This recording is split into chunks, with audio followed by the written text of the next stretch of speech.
Good Monday evening, folks. Chief Meteorologist Tim Pandages here with you. It is September 23rd, 2024. Is your tropical update completely focused on PTC 9, potential tropical cyclone 9, that will most likely be a big headline over the next several days as it intensifies into a tropical storm, getting the name Helene, and then most likely becoming a major hurricane before it heads towards landfall in Florida by later this week. So here's the latest. Intensification, perhaps rapid intensification, could be expected over the next couple of days. However, it may be delayed for just a little while. There are certain things in play right now that's capping intensification. I'll show you that in just a second. Now, it is becoming a significant threat to the United States, not only with a large wind field as it's forecast to have, but as it picks up forward movement towards the coast, it's going to bring that big wind field farther inland and affect more folks as we head in late this week and this upcoming weekend. And it has the potential, as I mentioned, to become a major hurricane. In fact, as of the latest advisory from the Hurricane Center, they do explicitly forecast a major hurricane to make landfall in Florida later this week. So here's how it looks. Its presentation on satellite imagery is kind of in disarray. It's ragged looking. It's not very organized at the moment. There is where the center is depicted to be. And notice that all the convection is flaring up on the eastern side of the storm. That's one of the reasons why I said intensification may be delayed, because currently it is being influenced by another storm, a hurricane in the eastern Pacific. This is Hurricane John that is just off the coast of southwest Mexico, a Category 2 at this time, could get a little bit stronger and be a major hurricane here as well.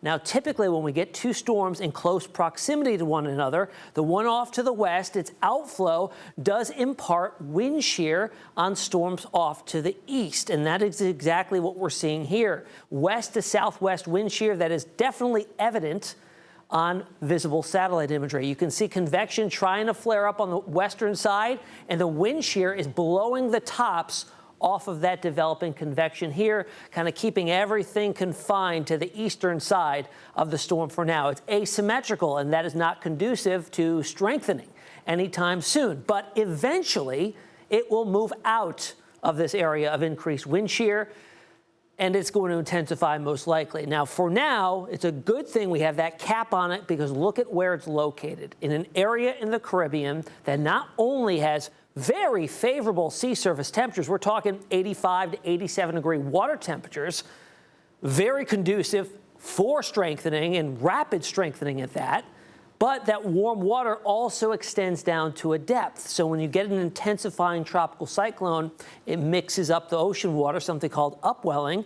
And if this was just shallow warm water, it would eventually mix up cooler waters, which would be self-limiting for intensification.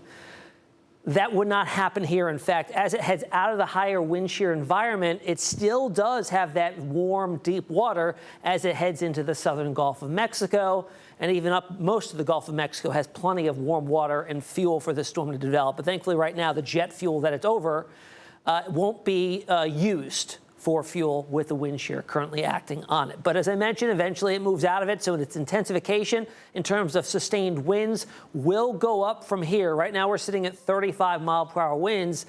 By as early as tomorrow afternoon, maybe later, depending on if the wind shear takes longer to keep it degraded, or there could be even some land interaction too that I'll show you in a second.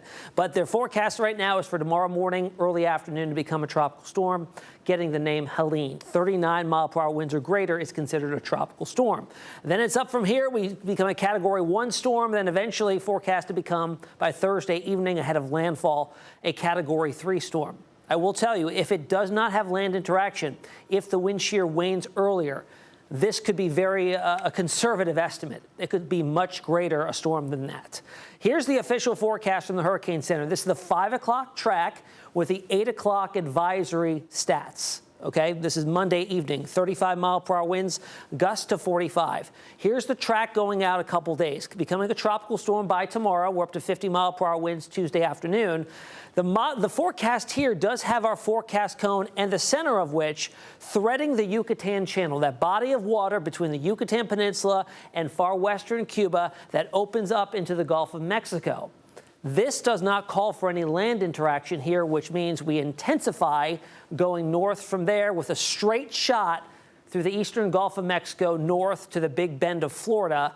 Here we are at Category 3, its strongest, just ahead of landfall, and this could likely be a scenario where we see it intensifying right up to landfall. 115-mile-per-hour winds Thursday evening making landfall as of this forecast right now. But keep in mind, this is a forecast cone, sometimes referred to as the cone of uncertainty. It only stays within this cone 2/3 of the time. So we could see a far eastern trajectory of this or far western. And also, I'm going to show you the wind field here in a little bit. Impacts are felt well outside of this cone. So if you're watching this in St. Pete or down into not Fort Lauderdale, over into southern portions of Florida, and you're outside of the cone right now and you're thinking you're good, no, because if a very large wind field does form, we're talking a huge swath of the western coast of Florida will be under storm surge alerts because all of that water will be blown towards the coast there. All right, it moves inland due north through Georgia and then gets tugged to the north and west. And that has to deal with the overall steering pattern. We're going to have an upper level piece of energy here that's going to kind of pull the storm farther to the north and west and away from the eastern seaboard, which is good news there, and it will likely rapidly weaken as well. So if it is a major hurricane at landfall in Florida, it would be the 9th major hurricane landfall in the state since 2000. Just look at them all here listed. Remember Michael, Category 5 back in 2018 on the Panhandle there. So let's talk about forecast spaghetti plots here. So each line, remember, is a different computer model. Remember I said that there could be some land interaction here? Some models do lean towards that, more of a western track, bring it over the Yucatan. Now, the Yucatan's rather flat, so we're not talking mountainous terrain here that would interrupt the circulation. What it would do is just briefly take it away from its fuel source, the warm ocean waters, and that would stunt intensification. So we'd have a little bit of a weaker storm entering the Gulf. That would be good. However, the majority, as you see here, do go through the Yucatan Channel, staying over warm jet fuel water for the duration of its lifetime and then lifting to the north. There's still a considerable spread here east to west on the landfall location, so it's not set in stone to be the Big Bend of Florida. It could be east or west of there about 400 miles, and then it heads inland and you see it kind of doing these loops. That's the interaction with the upper level low feature sitting over the middle parts of the United States. So now let's compare our two models, the European and the American GFS long range. Already showing some development here as we start things off on the model. We go out to say midweek, and we've got an intensifying storm. Both the GFS and European keep it over open water, its core, just to the north of Cancun, Cozumel, and then it heads into the Gulf of Mexico and a straight shot. Notice how quickly we cover ground. We pick up forward momentum here as it lifts to the north and gains latitude. This very large storm system depicted by both models means it's going to be accompanied by a huge wind field, okay? Wind is only one hazard. We have storm surge and then, of course, inland flooding from torrential rainfall here as well as the system lifts north and inland. And notice how quickly it dissipates. By the weekend, its circulation gets dissolved and absorbed by that upper level feature. So it's really going to be something to watch carefully. Now let's talk about that wind field. I want to show you to you here on our computer models. So you see the different color codes here of different wind speeds. We get to around hurricane force and then getting close to major hurricane force winds. Well below hurricane force, like Category 2 there. But here we are by Wednesday, midday. We already have hurricane force winds as it's entering the southern Gulf of Mexico.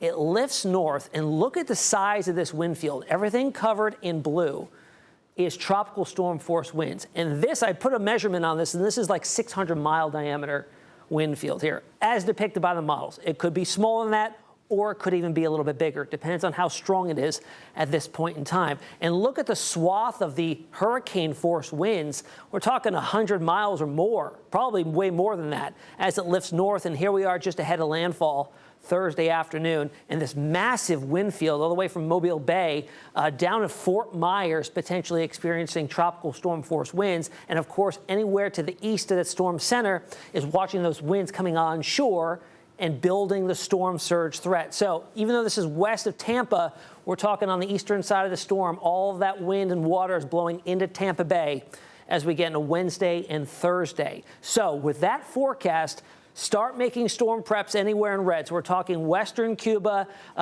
Yucatan Peninsula, Cozumel, Cancun, the resort areas there, and even into Florida as well. You got a couple-day lead time, but the models here do show a spread of pretty much all the West Coast and up into the Panhandle, dealing with the potential of an impactful, possibly major hurricane as we get towards the later part of the week. And as it builds inland, monitor the forecast there. And even if there could be a westernmost outlier, keep it in mind here in New Orleans area and anywhere off to the west. So that's not the only thing we're watching. Of course, this is going to be the main focus over the coming days. PTC 9 strengthening in Helene. But there's also another wave that just emerged off the coast of Africa a couple days ago that's got a 70% chance of developing, and that would be the I name. I say the I name because I names are the most retired storm names. 11 times, I believe, they've been retired. So we got Helene that's going to develop in the Gulf, and then we've got Isaac coming up, our I name storm. Models, though, do keep that way out in the Atlantic, so nothing to really worry about in the short term. We'll watch it carefully, but that would be the next name on the list. So that's the latest on PTC 9. Will likely, by the time we talk tomorrow, will potentially be Helene, a tropical storm. And then from there, as you saw, possible major hurricane. If you've got any questions, you can find me on social media all the time, Facebook, Instagram, X, and also on TikTok. We'll see you again tomorrow.